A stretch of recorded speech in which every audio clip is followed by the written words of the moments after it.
My name is Jennifer, and I'm the assistant curator here at the Transcona Museum.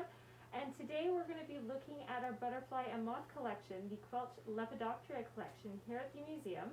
It's a collection that contains over 8,000 butterfly and moth species, so we're going to run through a bit of the history of the collection, look at some of our favorites, and answer any questions that you may have. With me today is Alana. She is both behind the scenes and will be joining me for discussions.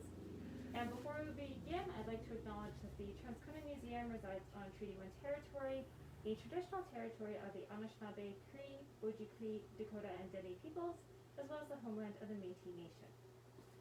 So, our collection. This is it, all right here. So we have a number of specimens that we've pulled out in our boxes, but they all live here at the Transcona Museum, all 8,000 species, in these cabinets and boxes that you see behind me here. So we have quite an assortment of species in the collection. They include both species from North America, Canada, Manitoba, but all across the world as well. Do you want to come join me, Alana? We can discuss a bit of the history of the collection. Okay, so the museum is very, I think we're pretty privileged to have this collection here at the museum. The collection originates from a gentleman called, his name was Stephen Quelch, and he was actually a school teacher and principal here in Transcona, but he was actually one of the founding board members of the Transcona Museum as well. And so we have our collection in two different lots, essentially. The first one was purchased by the museum, and it contains most of our Manitoban specimens, North American and Manitoba specimens. And then actually, either after he passed away or before he passed away, he sold a majority of his collection to a Mr. King. And when Mr. King passed away, another portion of the collection was donated here to the museum. So our collection, it's Stephen Quelch's collection, but it came to us in two different lots or accessions is what the word we use here at the museum.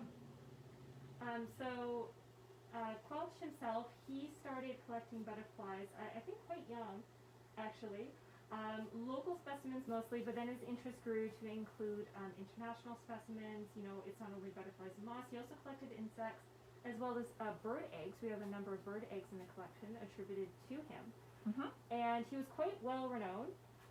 Apparently a story we heard is that if you got in trouble and were sent to the principal's office when he was the principal teaching in Transcona, if you could get him talking about butterflies and moths, you were good. Yeah, you could sort of delay or mitigate your how much trouble you got in because he just loved to talk about his butterflies and moths. So actually on display here at the museum right now, we do have some of the butterflies and moths. I believe Jennifer said we have over 8,000 in the collection. As well, we have a portion of his bird egg collection on display right now as well. But we don't have enough room to display all 8,000, and we don't even have enough time to show you all 8,000 today, but we did pull out some of our favorites and some interesting ones to talk about today. Before we show them, just one of the reasons why we don't really put them all out at once, because we don't have space, but also these are over 60 to 80 years old, a lot of the specimens, and they are very sensitive to light and temperature fluctuations. So they do not go out on display very often. If they do, they are rotated out every couple months, so we can at least preserve them, going long term, keep their colors looking as vibrant as we can, because some of the colors have faded over the years. Yes, and light damage is cumulative and irreversible, so we couldn't take these butterflies to a conservator and have them rejudge the color. That can't happen. So as Jennifer said, we rotate them on display. We don't have them on display very often, and we also have them in a section of the museum that has a motion sensor light. So if no one is in that area, the light will turn off, and that just helps keep their vibrant colors for as long as we can, for as long as we can. And museums, you'll notice museums do that for different kinds of artifacts. I've been to a museum where they had a large rug on display, and the light only came on 10 minutes every hour for people to actually to see the full details of the rug, and that's just to protect it as long as they could and as best as they could, while still sharing it with the public. These boxes too are also special built. They have, I guess, a sort of insecticide within them, so that's to prevent, other pests and critters munching away on these butterflies over time. Yes, because they would be delicious treats. So the cases have been treated so that they won't be as appetizing. We still have had instances where pests have gotten into the cases, and in that sense we then go through a freeze-thaw process to kill any live insects in our dead insect cases, and then do some cleaning up after that. So I'm just trying to think if there's anything else before we start looking at these specimens. So a little bit more about Quelch. So he would go out and collect these butterflies in the wild. He'd also trade with them, and a lot of the collectors he traded with wasn't necessarily in person to person. They would mail these butterflies to each other through the mail. So we've seen video of how you do this, and you very carefully fold these butterflies up into little paper triangles, actually. Triangles, yeah. We actually have some in our collection here. We just didn't bring any of those out this afternoon to show you what they look like. We also have some of his tools, and it was a couple blocks of wood and some pins. And we found videos showing how to pin a butterfly or an insect to prepare it for display. So we have some of those tools as well. His wife is also attributed to a number of the specimens in the collection. So most of the butterflies in the cases do have a little card with their Latin, species name, if they're a male or female, their rarity, and then who collected it and in what year. So his wife Kathleen is on a number of the specimens collected.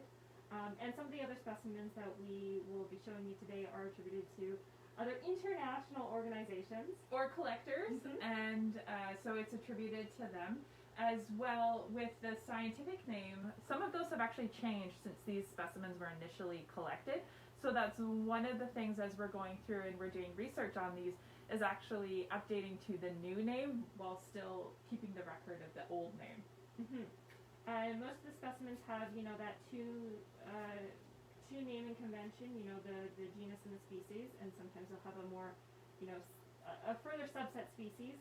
We're not going to attempt any of the Latin names today, because they are quite tongue twistery. Yes. There we go. And so neither of us are scientists and are used to giving out scientific names. So we'll be using the common names, and most butterflies do have a common name. So we'll be referring to the common name. And so I'm going to grab the camera and we're going to start showing off some of our collection. It's very exciting. When we were getting ready today, it's always so hard because we have, all these boxes behind us. So it's like, which ones do we want to pull out and showcase? So we look through, photo references that we have of the collection. And it's like, ooh, that's pretty. Ooh, that's pretty. Ooh, that's pretty. And I don't think we have 2 to 3 hours to pull out every single box. So we pulled out some of our more favorites and visually interesting ones. So let's just start right here. Okay. Do you want to maybe just rotate the case? Rotate the case first. So that the camera angle works. Yes. And these boxes are not always the easiest to work with. Nope. So here's our first ones. So these are moth species, mostly in this case, from Africa, I do believe. But the ones that I want to highlight are one of my personal favorites, and that is these moths right here. These are the Madagascan sunset moths. They are some of the more brilliant colored moth species in the world, and that is because, as many of us know, moths are active at night. So their colors are a lot more muted because you don't want to be a bright colored moth at nighttime, because then predators are going to, notice you and want to snack on you. But what's so interesting about these ones is that they are a moth species that is very active during the day.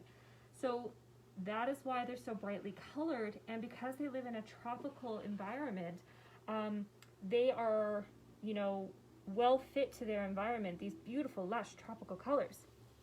And these moths don't have a lot of the characteristics of moths. Moths tend to have a fatter body because they're more active at night, a fatter, like almost furry body at times.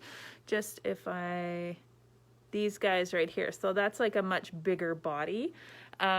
They tend to have straight antennae that can almost look like feathers. So this one's a good example down here. Yes. So that is one where the antenna kind of look like feathers, whereas butterflies have a straight antenna with a little curl on the end. And typically moths are more darkly colored so that they can blend into the environment at night. But these guys are a bit of in our collection, a rarity for that with a moth. They're often sometimes referred to as, spirit butterflies or the king spirit butterfly because they were just so gorgeous. These little spikes on the bottom of their tail here, if you can find specimens that still have all 6 of them, that's pretty special because they tend to lose these throughout their lifespan because they're so fragile. So it is not uncommon to see ones, missing those little hind spikes. And their colors, as we see them, we see these beautiful greens and blues and, reds and pinks. A lot of that isn't the color of the scales. It's how the light bounces off the scales and how we read that we see these bright colors. And we have a really good example of that coming up in a little bit. So that's really a fascinating thing about butterflies and moths, their scales. They're covered in thousands of tiny little scales. And yes, it is sometimes the color of the scales that we see, but it's also sometimes the light, how it bounces off, and the structure of those scales that presents these amazing colors. Okay. So we're going to go on to another box. I'm sorry, I can't help you with my... That's okay. I'm just going to very carefully... Let's get these this one. Rotate that one. Now, most of these actually have glass on them as well, so we might get a bit of a reflectional glare. There we go. So yeah, you can see some of our glare on the glass right there, but I'll do my best to... I can pop the glass off if you think that would help. Okay, so which ones are we talking about in this case? You really liked these ones right here. So those ones right here, and I have my notes beside me. These are called the white angled sulfurs. They are found throughout the Americas, so North, Central, and South America. These are most likely male specimens because of the very bright yellow banding that you see on their upper wing. The females, apparently that band is a lot more blurry. Okay. They are considered to be one of the largest white butterflies of their kind. Yes, because this case is all butterflies. Mm-hmm. And the majority of what we're going to be showing you today is butterflies. Yes, so largest white butterflies of this species, of this family, I should say. There are other white butterflies in existence around the world, but of this family, they are the largest. And that is an underside of their wing right there. So this view here is we're looking at the top of their wings. This is typically when butterflies are at rest, they tent their wings up together like this. So this is the underside. So we have a top view and an under view. Mm-hmm. Most of our displays are showing the top view, and that tends to be the more brightly colored view of the butterflies or moths, and the underside not as much. So a couple other ones we want to point out in this case. This one up here, this one is called the blue sky hair streak. You can see that beautiful iridescent color, and that's the way, once again, the light is bouncing off their scales. They have these very delicate little, we don't know. Tails, that's what they're called, off their hind wing. And unfortunately, we don't have an example of the other side of this butterfly, but it's quite startling. It almost looks like this kind of iridescent look, but it has quite interesting spotting. They're very striking if you do Google them. So that's, once again, the blue sky hair streak. Very common in Central and South America. And this specimen came from Mexico, so you can see that on the label. It says Mexico. And there's another example, but this one is a different color. But, you know, very distinctive with those little hind tails. And then that one, right? Yes, so some of these ones right here, these ones were a tricky one to find. They don't really have a common name. So they are the Encylurus butterfly species. They're found in the neotropics. They're sometimes referred to as, you know, living beauties. That's just gorgeous. Look at that. The blues and the greens. That almost looks like that shell, the Paula shell, but on the butterfly's wings. So a couple different examples of this family here. So, you know, different varieties of the banding, of this color banding on their wings. Beautiful jewel toned. And this one's a neat one right here because its wings are see-through. Yeah. So the scales are see-through. They still have scales on their wings because butterflies need scales. Without the scales, they can't achieve lift and things like that. But it's the scales that give them their color, and these ones are see-through. So a lot of those ones are sometimes referred to as a glass wing because of that see-through appearance. And that one is, it doesn't give us That information. one's from Peru. Oh, is it? Is it? Okay. So yeah, so a lot of these ones are from Peru, and 1951. I'm seeing a lot of dates there. So from the 1950s, and They're still so brightly colored, and that's due to the precautions that we take in storage and when they are displayed, so that light doesn't fade their colors. and once again, there is some glass on top of this. So if we did pop the glass off, those colors would just be whoop bam. Yeah.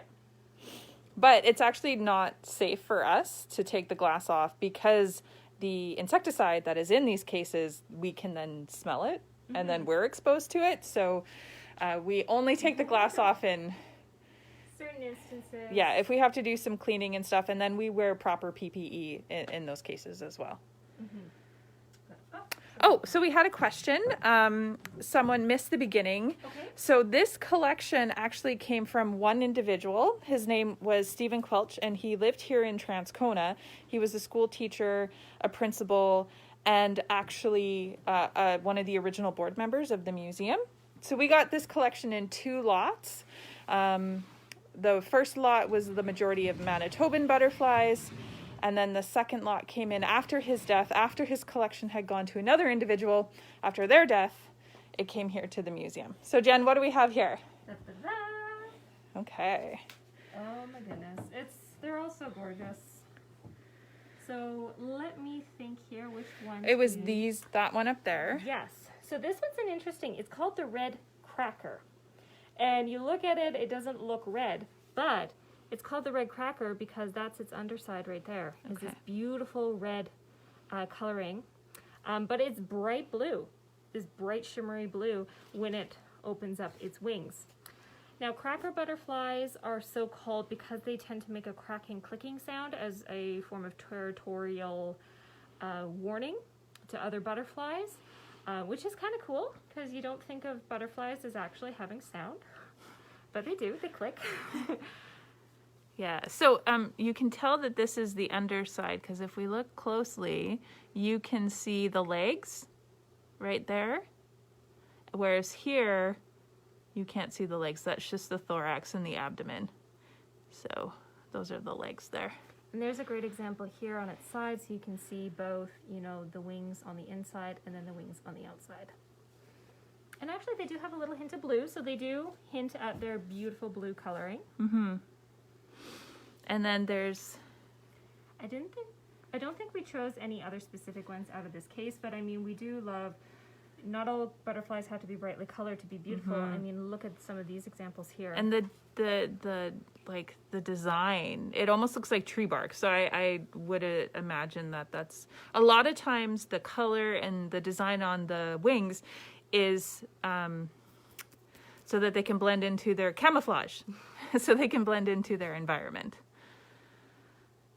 So just I mean, this one was neat here. This has faded a touch, but you can see some of that beautiful purple iridescence that was once on this one.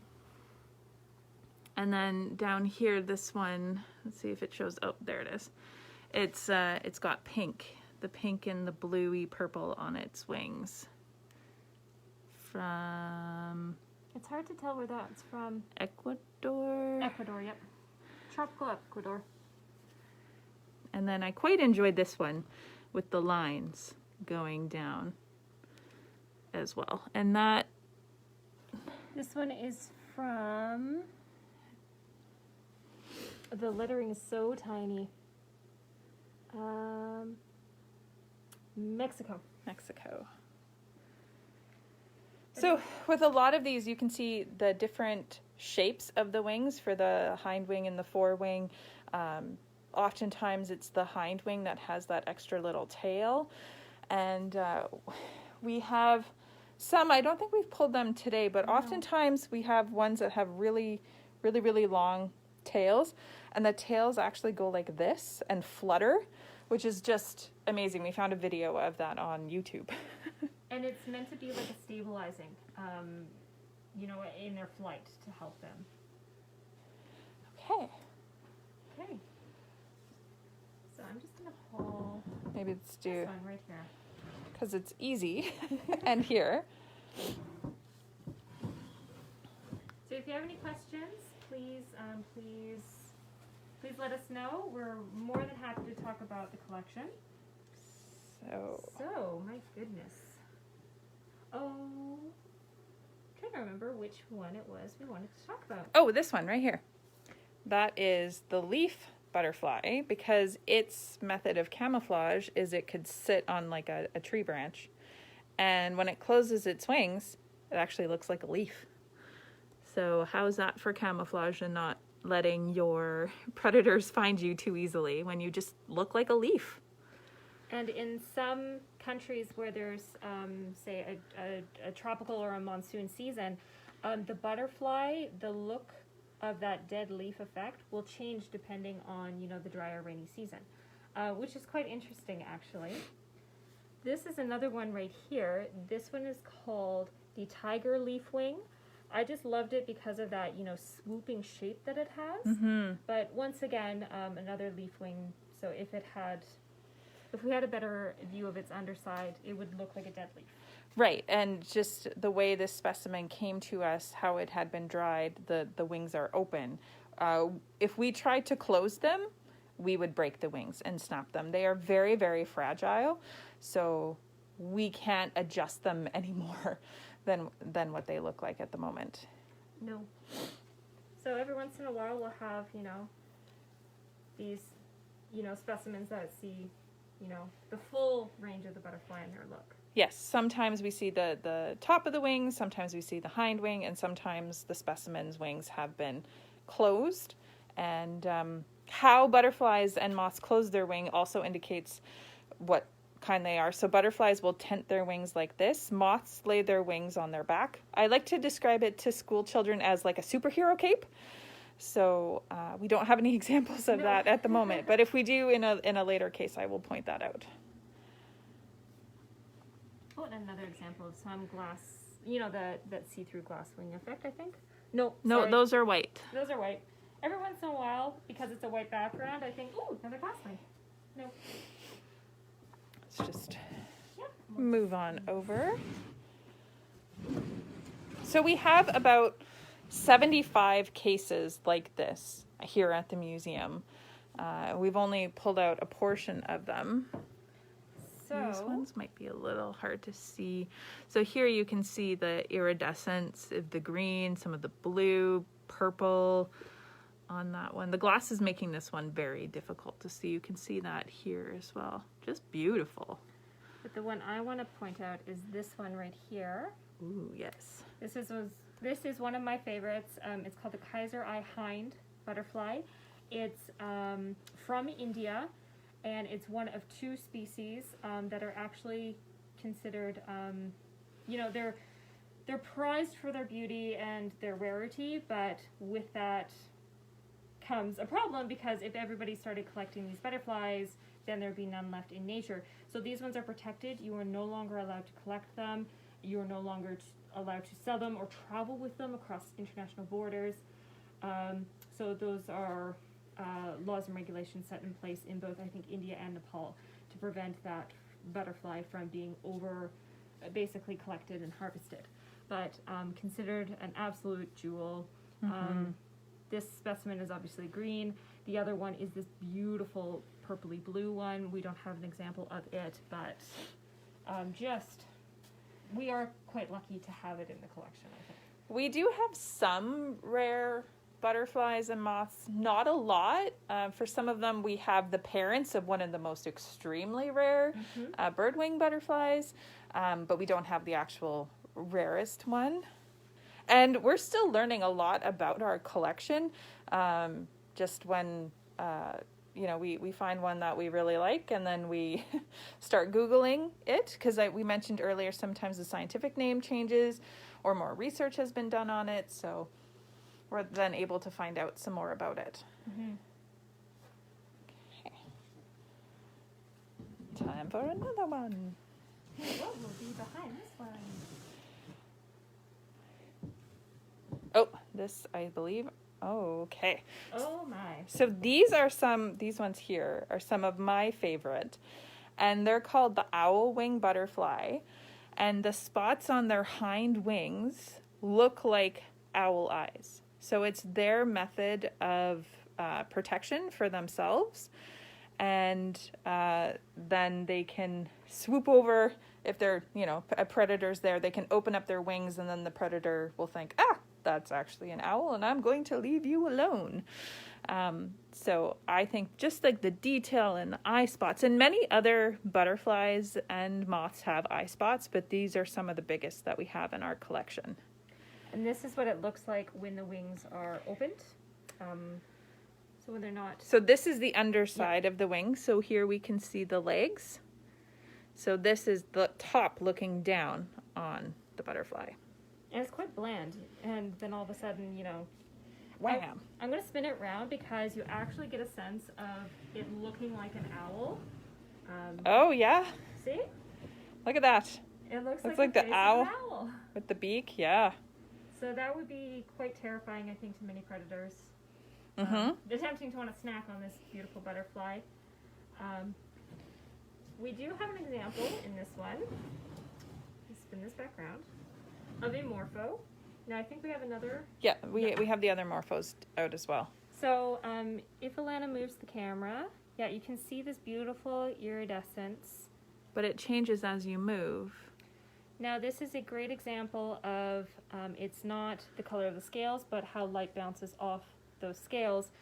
So the scales themselves are actually, a very light brown. But once again, the way the light bounces off of it, we see this beautiful iridescent color. So, blues, greens, I think some of the purples, it's the structure of the scale and the way the light bounces off of it. That's what we see. It is not a common color found in nature most often. So it's quite remarkable, really. We also have an example, I think it's on display downstairs in our galleries, of a silver. It looks like a tiny little silver butterfly. Once again, it's the way that light bounces off those scales that we see this bright silver color. Okay. Now the camera's doing something weird. Let's see if... Okay, there. And before I close this one, these ones are found a lot in North America. And if you've ever gone to the butterfly pavilion at the Assiniboine Zoo, they have owl wing butterflies that they get and they hatch in the summertime. So these ones have some of your favorites. Yes. Right here. These, actually, there's a fun story about these. These are actually from Australia, these butterflies here. And they were not collected by Stephen Quelch. They were collected by another individual. Do we have his name here? It should be here. It's in the notes as well. But we were doing some Googling. I was Googling Stephen Quelch and actually came across I think it was Yale Lepidoptera membership list. And he was listed, as was the collector of these butterflies, who is David R. Holmes. And he was a lepidopterist from Australia and a contemporary of Quelch's. So Holmes and his wife Joyce would take their children to various parts of Australia and collect butterflies. So this one down here, this beautiful one, that one is from Queensland, which I believe, if my geography of Australia is correct, is the eastern coastline. But Holmes also swap traded and purchased overseas specimens from other dealers, and obviously Quelch traded with him. So Holmes has one of the most extensive private butterfly collections in Australia, and his collection is now housed at the Museum Victoria in Melbourne. So we have a connection to Australia and the Victoria Museum, which is kind of really interesting. And it's hard to see, but on some of these, oh, there's one right there. You can see it says D. Holmes, and that is showing that he collected these specimens. So lots of different, these ones have a really nice iridescence as well from Australia. So it was really fun finding both of them in that Yale Lepidoptera guide, and then seeing that we have some in his collection. I did tweet the Museum Victoria to let them know. I found information on their website, but they never tweeted us back. So, if you're listening. Yeah. And for those who are curious as to their common name, these ones here are called the whitewood or the red-spotted Jezebel butterfly. I just love the names, the common names. Still have a couple more to go. Yep. So if you're just tuning in, we are showcasing some highlights from our butterfly and moth collection. And what's behind? Oh, here they are. Okay, so these are sort of, the glass, here, let's try putting it up here because the reflection, How does that work? That's perfect. So these are our blue Marfo butterflies. They're so vibrant, so shiny. But again, interesting fact is those scales are not blue. They are actually brown. And it's just the way, and I can't tip my camera. Oh, maybe if I do some of that. It's just the way the light hits them and the way our eye sees that light that actually makes it this bright, vibrant blue. Otherwise, the scales on the butterfly's wings are brown, which is so interesting. And when we show these to school children, this tends to be one of the favorites, the blue Morpho. It's just so beautiful. So here you can kind of see where the light is reflecting really nicely here, so we see that really vibrant blue, but here not as much, and we see that brown color. It's a little easier in person. You can sort of move around, but these ones are quite popular for collectors. Yes. As you can clearly see why. They're just so much fun. Yes. Very. And a lot of these ones came from Central and South America. So we figure, I think they live by waterfalls. Yes. And that's where you need to be super shiny, reflective blue, so you can blend into the waterfall. Did we do those ones? No, these ones here. Okay. So I'm just going to move this over. We'd have, 3 more cases? I think so. And then we're going to have a couple. And then we have a little fun game, sort of, for those people who are watching. Oh, every time I open them, it's like, oh my goodness. So these ones are called Atlas moths. These you can find in Asia. They are some of the biggest. That's my hand. Yeah. And this one's kind of nice because there is no glass, so you do get to see their coloring. They're considered to be some of the largest moth species in the world. And what's interesting about them is when they become, as they go from caterpillar to moth, they actually don't have a mouth when they're in their butterfly adult forms. which means that they only live for a very few couple days. So their primary goal is to mate, to obviously have more offspring, to create more moth. These more moths.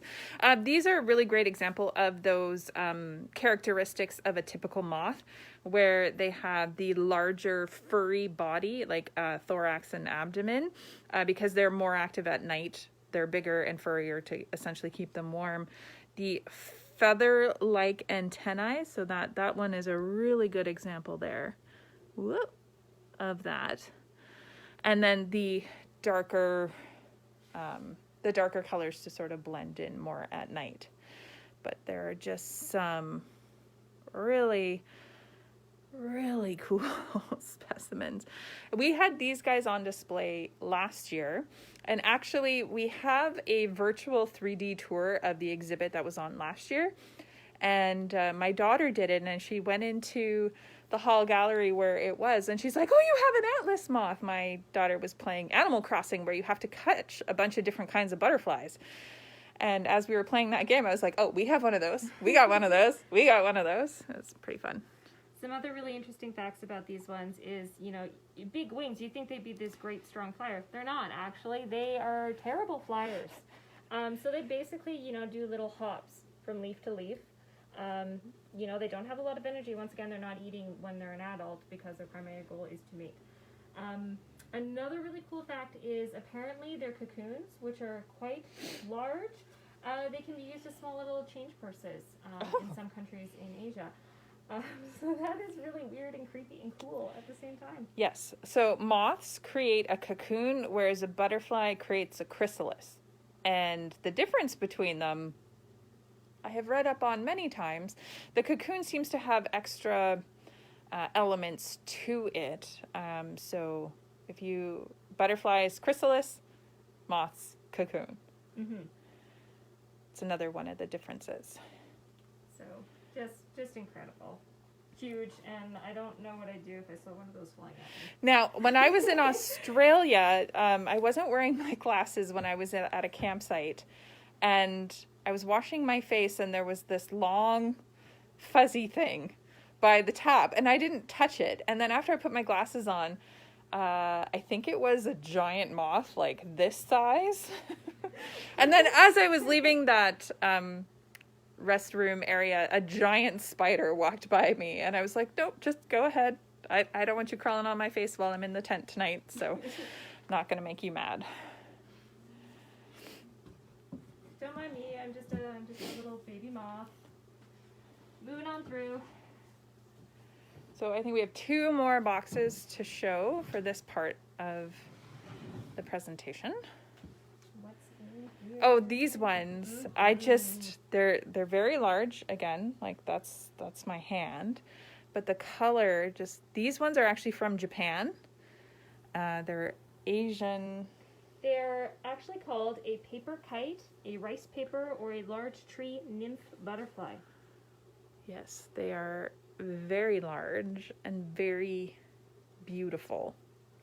And these ones right here, unfortunately some of the coloring has faded from them, but they are referred to as a Cylon blue glassy butterfly.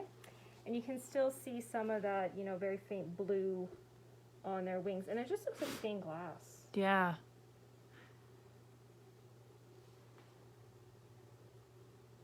I'm trying to think what else about these ones. Right.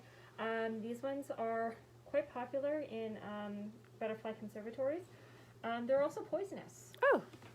Because what you eat when you're a little caterpillar is going to translate to when you're a butterfly or moth. So if they eat a poisonous plant, they're going to be poisonous as an adult. So, predators tend not to want to snack on them because not good things happen. It's the same thing with the monarch butterfly. Their preferred food as a caterpillar is milkweed, and milkweed is poisonous and doesn't taste good. So when they become the full adult butterfly, they don't taste good, and so it's just one of the other ways that they're able to keep themselves safe from predators. Once again, you don't have to have a ton of color on the wings for them to be just utterly striking. Yep. And one last box. So we'll just swing on over there, I think. Okay. Just take a minute to turn the camera. There we go. Oh,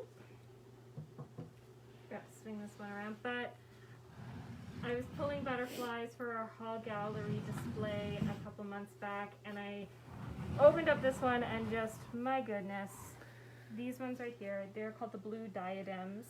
They're from Africa, and they're just, their color is so beautiful. And this one says rare. And then this one down here, this one says very rare. So apparently the females come in two colors, you know, this blue purple, and then also this ground, very ochre color. So I was quite, my favorite color is blue and purples. And most of these look like they're from Africa. Yes, most of these ones are from Africa. So, you know, we've shown quite a few specimens from both the Americas, Australia, Africa. We actually didn't do any from Europe, but we do have a few species from Europe. We've shown Asia, so quite a collection of specimens here that we have at the museum. Mm-hmm. And if we have more time, I would just want to pull each and every box. Well, and that's one thing we were thinking of. For those of you who are watching, we thought a fun little thing to do is if in the comments someone was to give us a number between 1 and 75, we would pull that case to show you those butterflies. So please comment. if someone would comment, just give us a number between 1 and 75. If that one we have already pulled, we'll go to the next number. So while we're waiting, I'm just going to pull it European. Okay. It says European on it, so let's get started. Okay, so we have that one, and then we have number 48. Number 48, okay. So while I'm looking at this one, if you want to pull 48. Sure. Oh, I pulled the right one. Sorry, I'm just going to take a second. These ones are called the Peacock Butterfly. They are considered to be some of the most gorgeous butterflies in the world. Unfortunately, the glass is muting some of their colors, but the eye spots on them are just incredible. Please Google them. They are truly spectacular. Okay, we also had number 37. So 48. We'll do 48 first, and then we'll do number 37. Okay, so we haven't pulled 37 yet. 48? 48. Okay. Drum roll. Asian specimens. Okay. Let's see what we find. Oh dear, okay. Okay, so this one, the glass is broken. But, let me just... Thank you to whoever said number 48, because you have pulled another one of my favorites. These are called the common map wing butterfly, and that's because basically the lines on their wings look like maps. Yeah, it looks like some more of the peacock Yeah. butterfly there. More great examples of those dead leaf, I should say, butterflies. So this was number 48, but our next one is 37. And if you're just tuning in, we're asking people in the comments to give us a number between 1 and 75. And then we will pull that case and show you. 37 is our next number. Come on down. Just a wonderful way to spend an afternoon. Yeah. And thank you so much for joining us today, those of you who are. Okay, yes. So, you're pulling some great examples, and I know butterflies in these cases. This one is from Cuba. Here, I can move this so you can get out better. It's more like there we go. And that is another example. Which one? This one? This one of a sunset butterfly, just because of the coloring on the underside of their wings. You know, some gorgeous examples here. We haven't actually pulled very many yellows and oranges, and reds, but there are examples of them in the world. Mm-hmm. We had another question. What does it cost to replace the glass on these cases? You know, this is just regular glass. So we could get a piece cut to fit. That probably wouldn't cost us that much money. It's good to note that the glass is broken on that one, and we do actually have some spare cases, so we might actually be able to pull the glass from those spare cases to repair that. And if maybe we have time for one more case number. So if there's one more case number between 1 and 75, we will pull that case of butterflies or moths, depending on what the number is, and show you. So one more. We have time for one more of these. And then we'll take any other questions that you may have.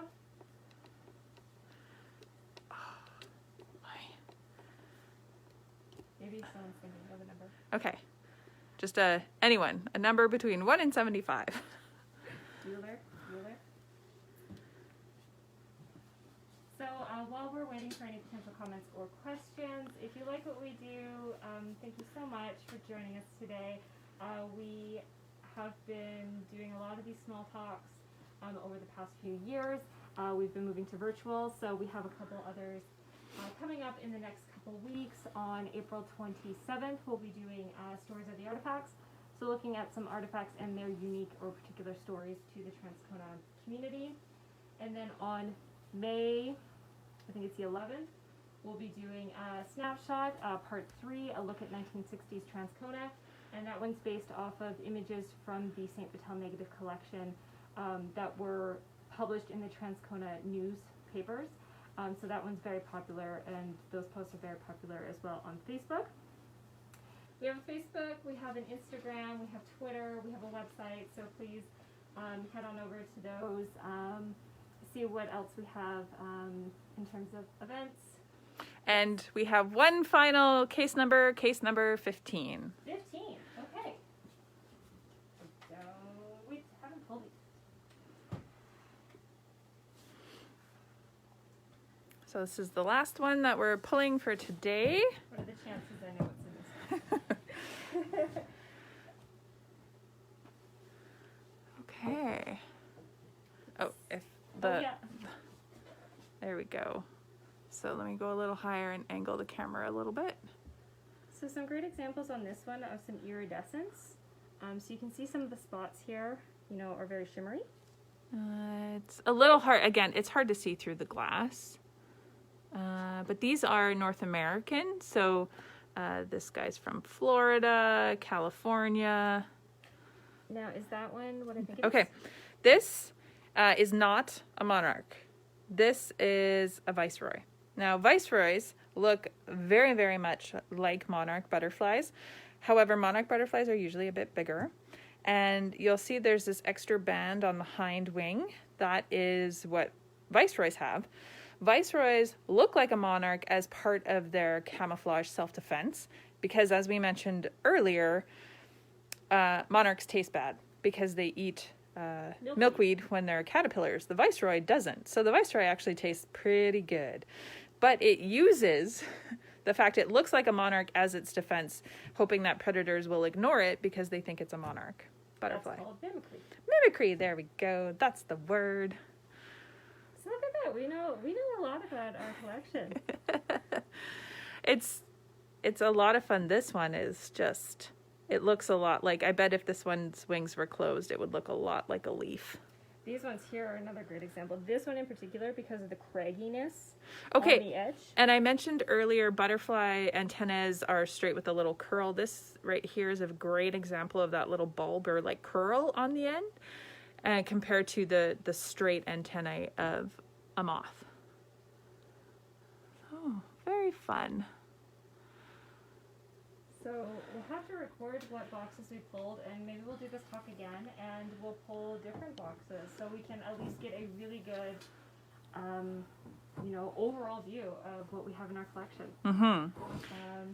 But if you have any other questions, please leave them in the comments, and we'll do our best to get to them. Am I missing anything else? I think we covered everything. Thank you so much for everyone who joined us today and the people who left a comment or picked a box number. That was actually a lot of fun for us. And you picked ones that we didn't already pull or that aren't on display. So that makes it just that little bit more exciting. So once again, thank you so very much. If you like what we do, please follow us on social media, check out our website. We have a newsletter, so you can sign up for that. We send it out about once or twice a month, so just to give you a heads up on events and programs that we have here at the museum. You can also consider donating. So we have a number of different areas that you can donate to at the museum. You can do that online. And I think that's everything now. So please have a wonderful day, even though it's snowing out. Yeah. So we give you a little little taste of spring today with the snow. All right, you have a great day. Bye.